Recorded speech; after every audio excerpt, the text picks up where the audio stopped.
keep the faith. Keep the faith. I'm going to stay in the race. I'm going to keep the faith. You ain't going to make me mad enough to get out the race. No. I'm not going to get tired enough to get out the race. But he's done so much for me. How do you keep the faith? How do you keep your head above water? How do you march against the tide? How do you stand up when everybody around you seems to be falling down? How do you keep firm and solid footing when everything underneath you seems to be slipping away? How do you keep the faith? Number one, you got to be a fighter. Faith into action equals manifestation. Nothing is done without willpower. I want you to think about your major goal. And I want you to have a big goal. And why is that important? Because in order to do something you've never done, you've got to become someone you've never been. You have greatness in you. If you don't have the money, if you don't have the contacts, if you don't have the relationship, none of those things matter. When you have a goal and dream, if you have the willpower to go after it, you can never lose faith. That's the key.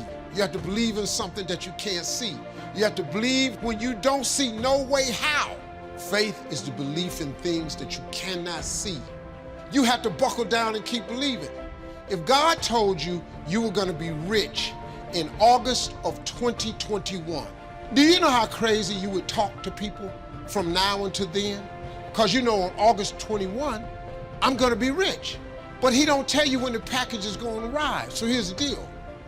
He wants you to stay in faith to receive the package, because he only delivers to Faith Street.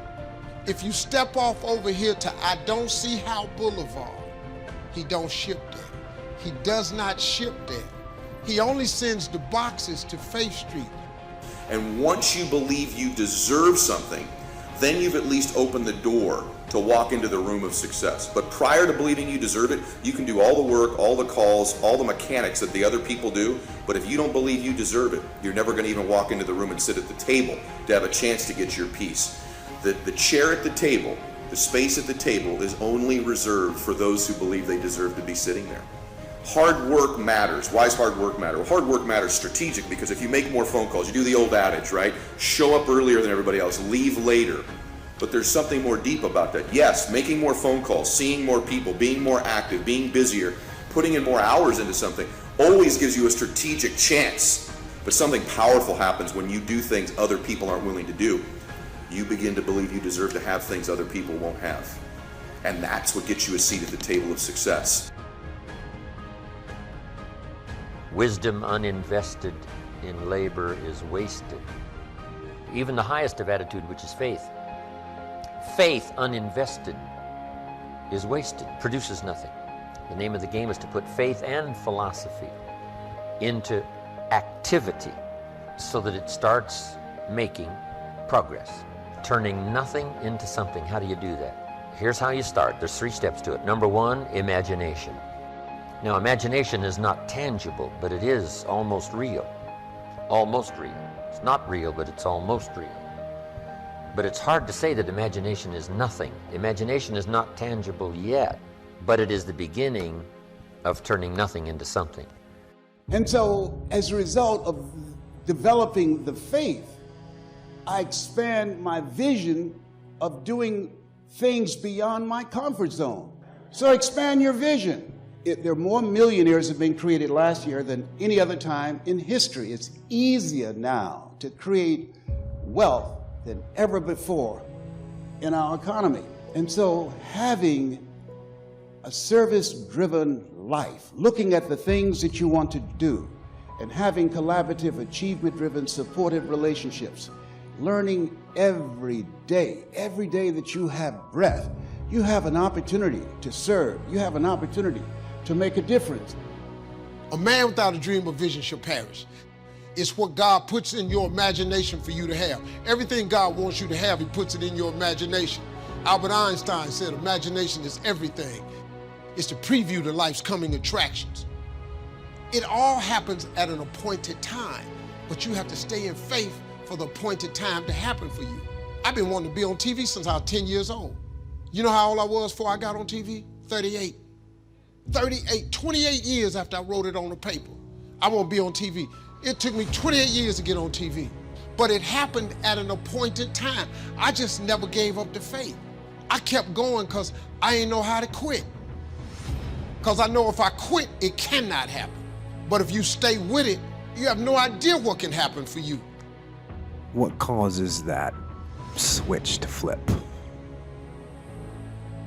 The overdrive, the beast mode, the full-on destroyer that will not stop.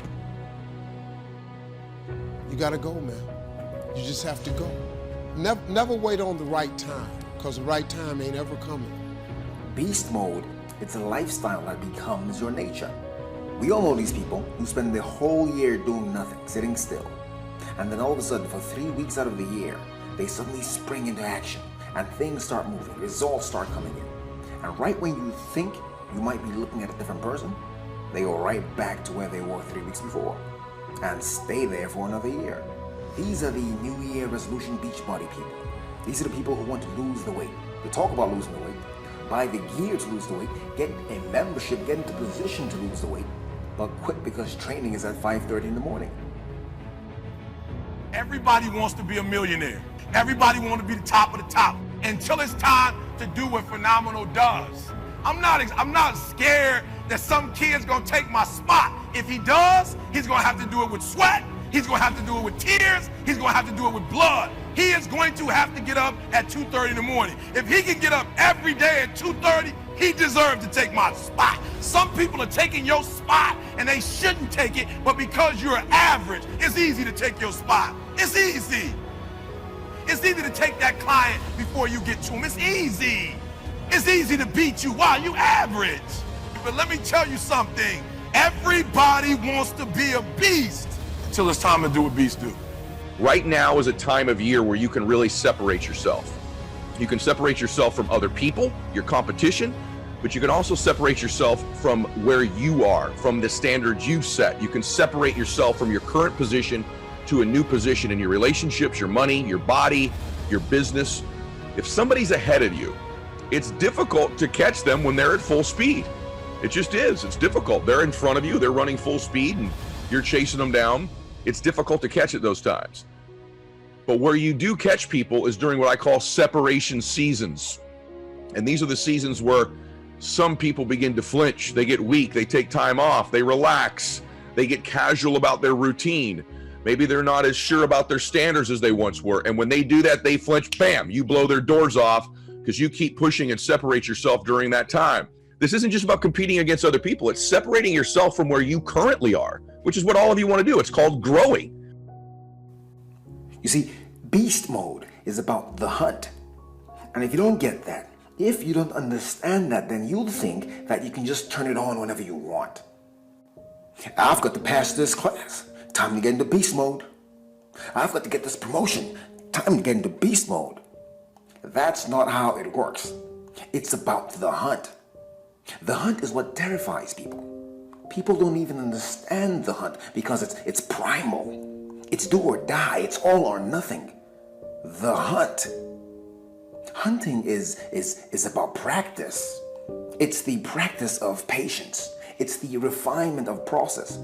It's the lessons of failure.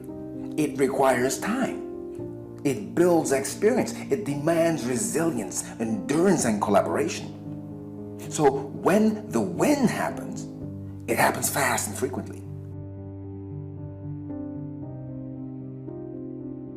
Why is it you can give someone everything? Support, encouragement, education, money, opportunity. And the people you give the most to sometimes spend their life going in and out of rehab their whole life. And then you see people that life is just kicked in the teeth. People have been through any form of abuse, mental, emotional, physical, any.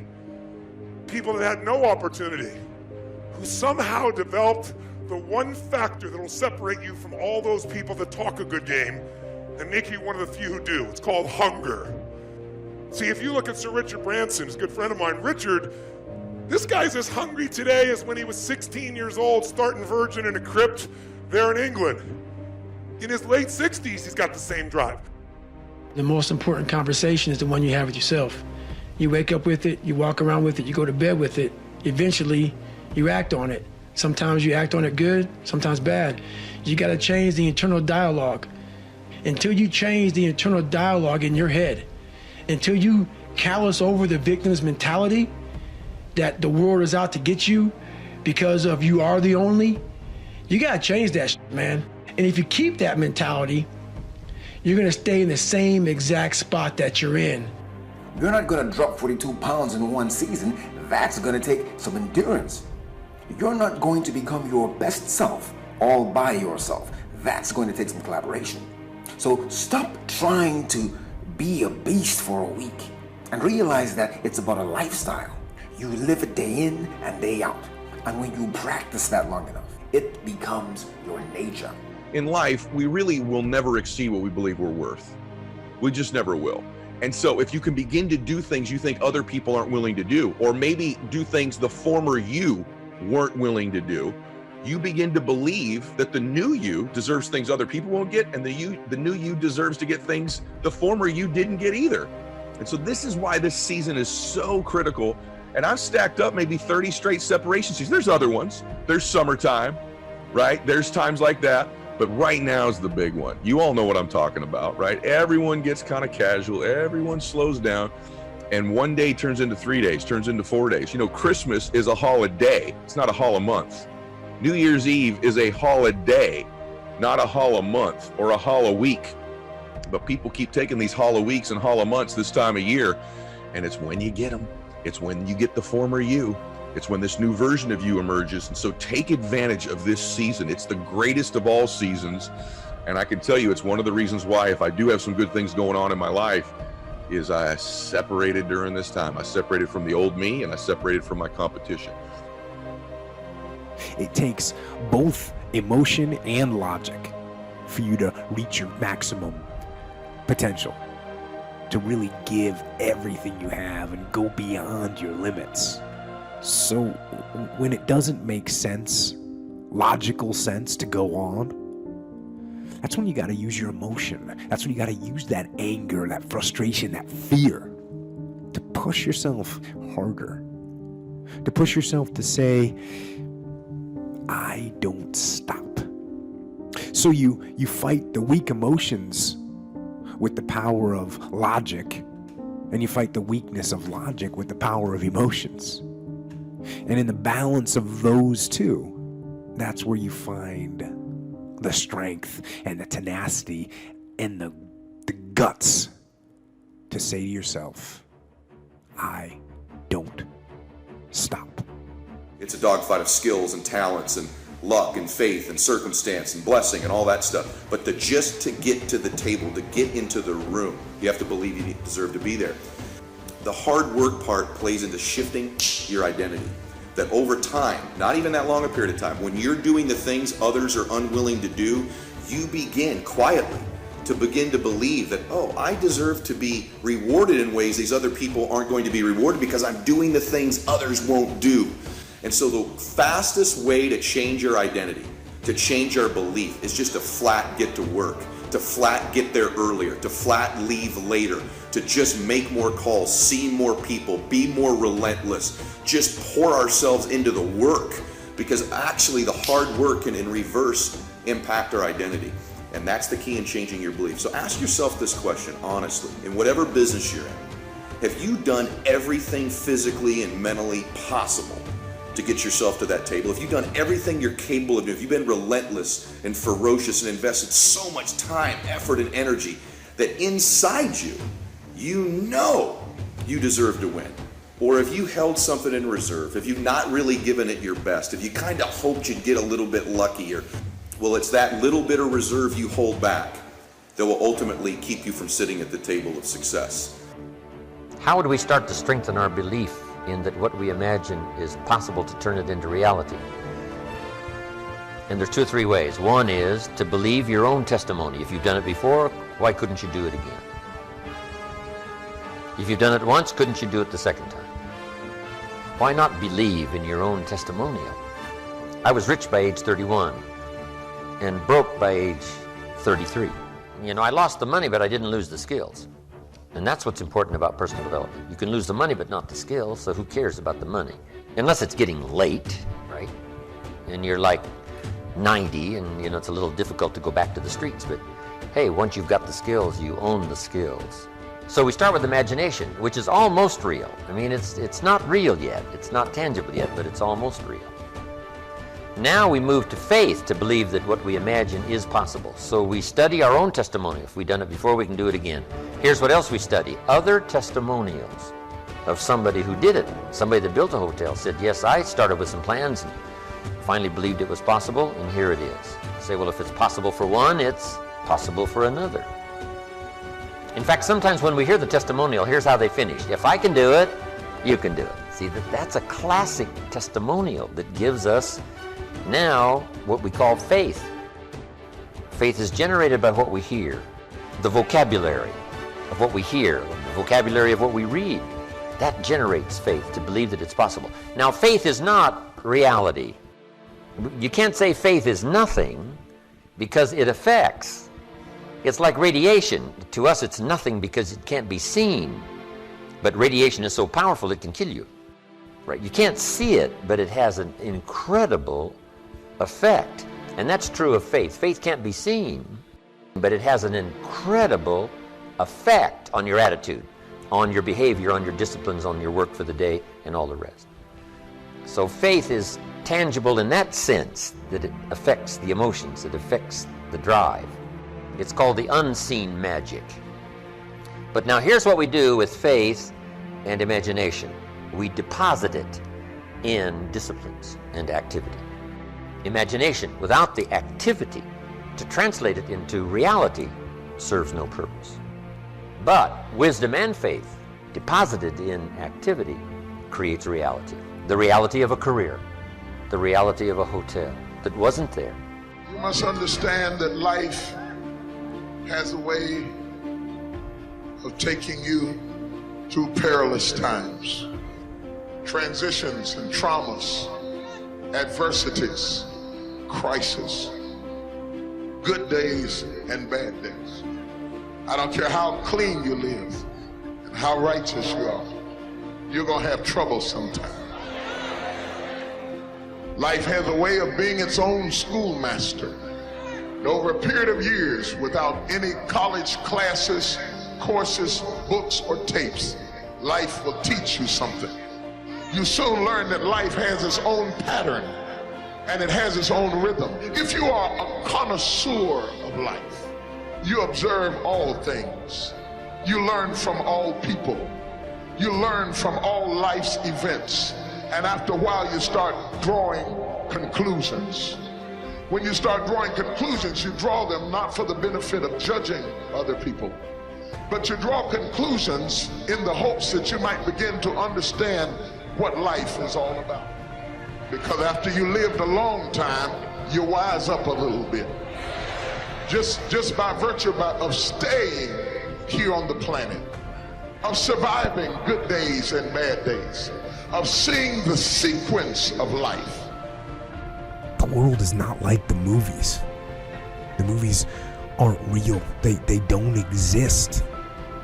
But you do. And life, this life it's better than any movie there is. Go out into the world and actually feel it. Go feel joy and love and triumph and rapture and ecstasy and glory. Go feel those things. And you know, with those feelings, there will be other feelings as well. There'll be sorrow and pain and sadness and desolation and suffering. There'll be all those feelings too, but you know what? That's okay. That's okay. Take both sides. Feel all of it. That's what life is. Those feelings, those emotions, those highs and those lows, those are life. If you really want to be transformed, you have to live an intentional life. This is so simple, I don't want you to miss it. Most people don't lead their life, they accept their life. And when you accept your life, you are living on things that are not worthy of your time and effort and energy. And you heard me say in a moment, everything worthwhile is uphill. The reason I want you to understand that is to go uphill, you have to be intentional. Nobody ever went uphill by accident. You've never read a book on accidental achievements. You have to be intentional with what you do and who you are. And so I would just say to you, find your strengths, become very intentional, and commit your life every day to it's all uphill. See, the great mistake we make is we think, I'm going to go out and make enough money, and there's a day when I can relax and I can rest and everything's going to be easy. Can I tell you something? The day that you have that day, one of your children, gets in an accident, problems will never ever leave you. Issues, obstacles, difficulties, they're always going to surround you. So you never get to that place where you've got it made. You're not supposed to got it made. You're supposed to add value to people, and it's all uphill. So the moment I understand that, then what happens is I commit myself to it, and then it becomes a beautiful uphill climbing life. Because one thing that's beautiful about going uphill is the scenery is really good.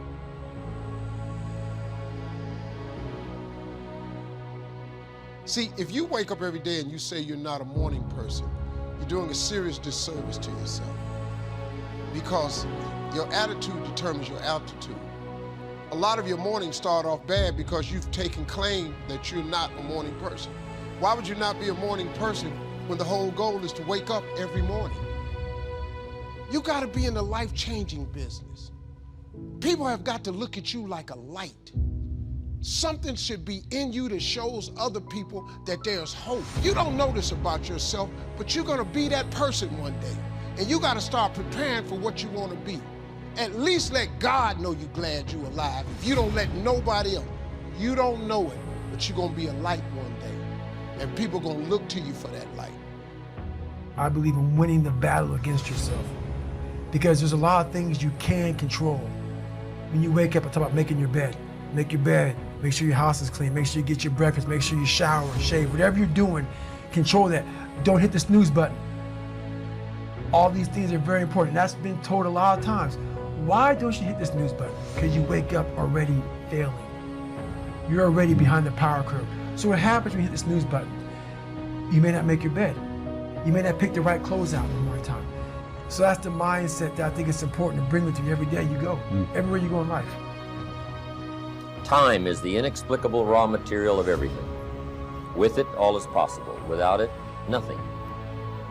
The supply of time is truly a daily miracle, an affair genuinely astonishing when one examines it. You wake up in the morning and lo, your purse is magically filled with 24 hours of the unmanufactured tissue of the universe of your life. It is yours. It is the most precious of possessions. No one can take it from you. It is unstealable.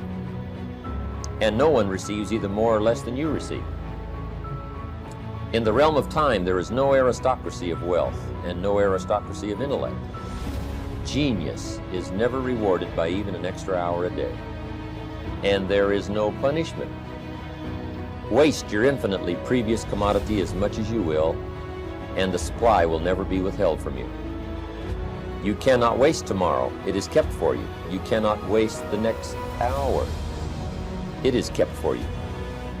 I have said the affair was a genuine miracle. Is it not? You have to live on this 24 hours of daily time.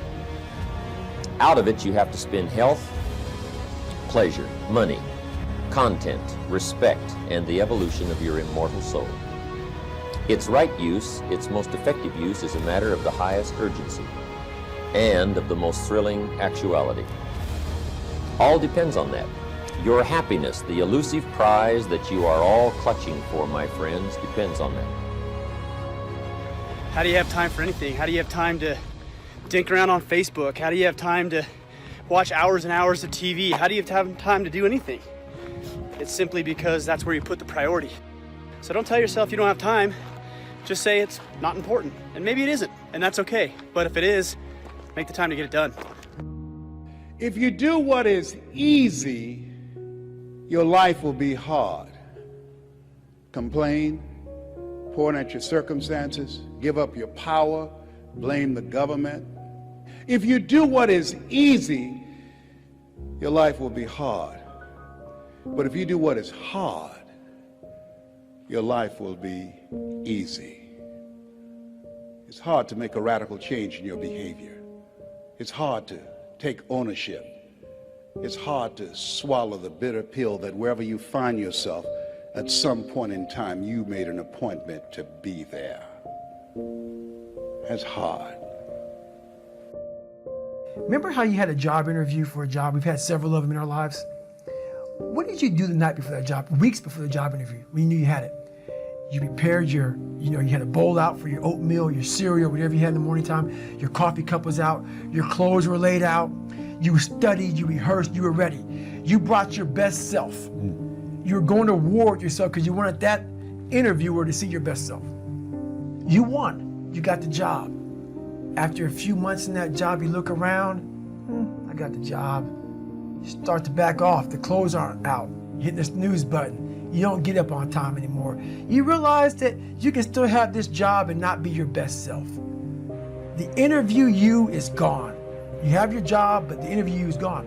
So winning the battle in the morning time is just that.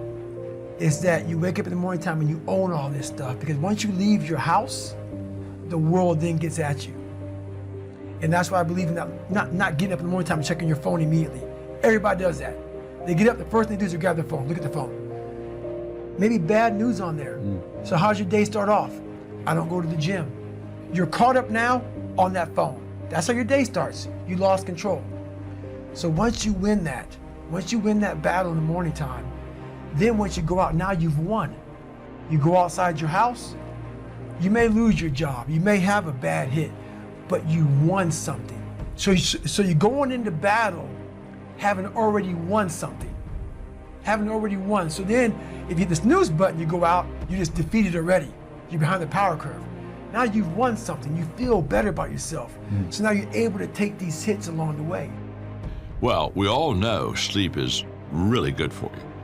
In fact, I cheat myself because I could probably, if I could sleep a little longer, I would probably be better, because all medical science tells you that how important, 7-8 hours of sleep is for each person. What I want to say to you is, when you wake up. Don't sleep during the day. Don't get a little bit unconscious and let life pass you. Be intentional. Go for it. Be in the moment. Be alert. Be aware. Seize the time. We don't have much of it. I guess what I'm really saying is, when you're awake, stay awake. Then when you sleep, it's a little bit more legal.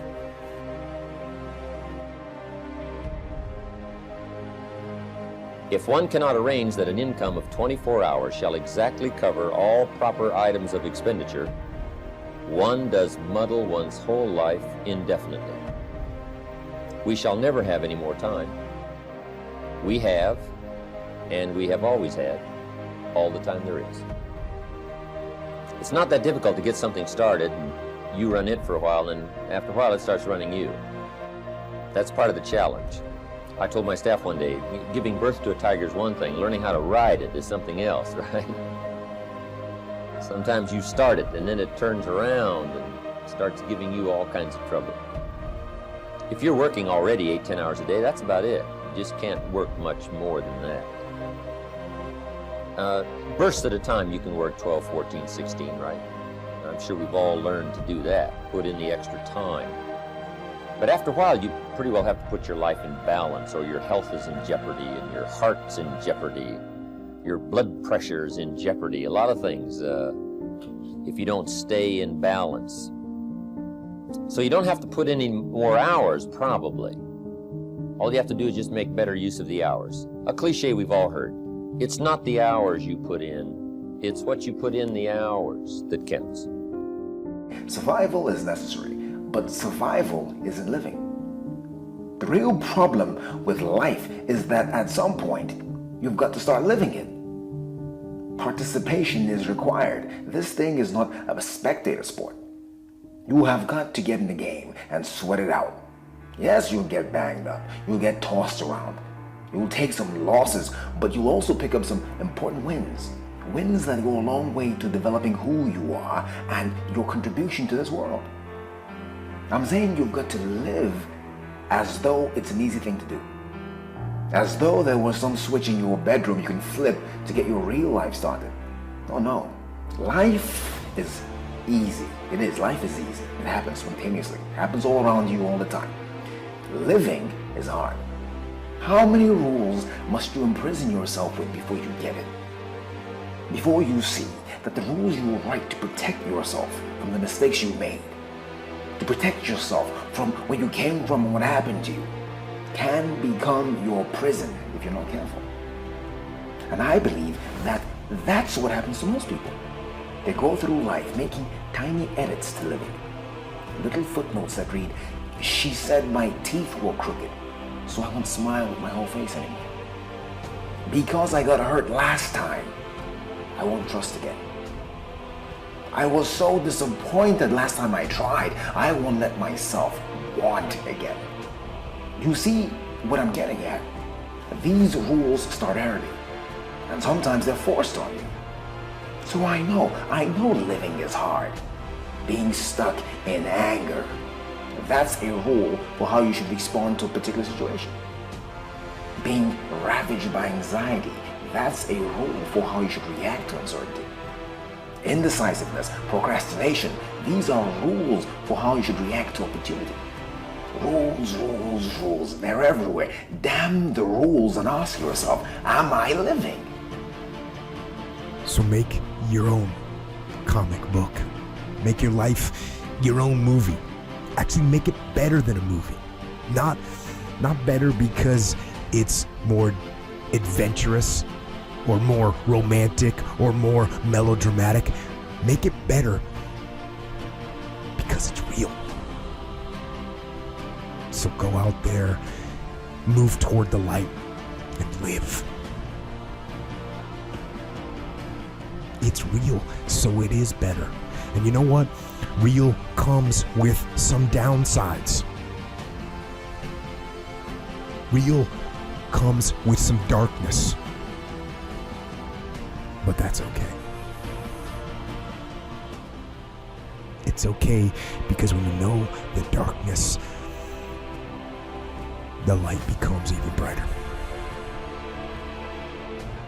Am I going through life with my whole self? Am I fully experiencing the moments, or am I watching them go by? Am I doing all I can with the opportunities that life is presenting me? Am I enjoying life, or am I managing it? Are my happiness and my joy conditional? If I died today, would my life have been fully used up? I'm not preaching, I'm just asking.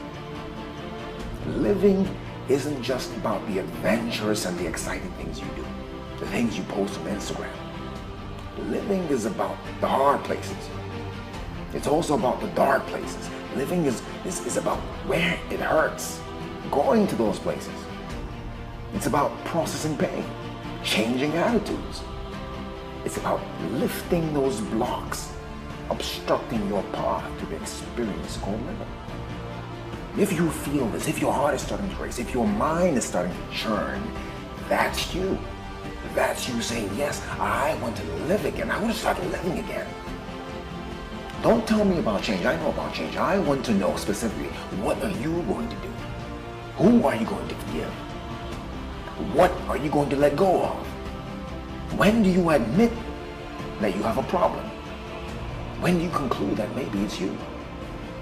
When do you allow yourself to love and to be loved again? What I do know is that this is the only life I remember. This is the only life I have, and I intend to use it up. I'm going to experience fully what there is. That means the victories and the losses. That means the laughter and the tears, the good, the bad, and the ugly. Let's start living again. I've resolved in my spirit, in my heart, that every experience is my education. So the good experiences and the bad experiences, I'm going to learn from that, and I'm going to discover the opportunity for me to grow and for me to get better. You have to make a decision that I will learn from this thing.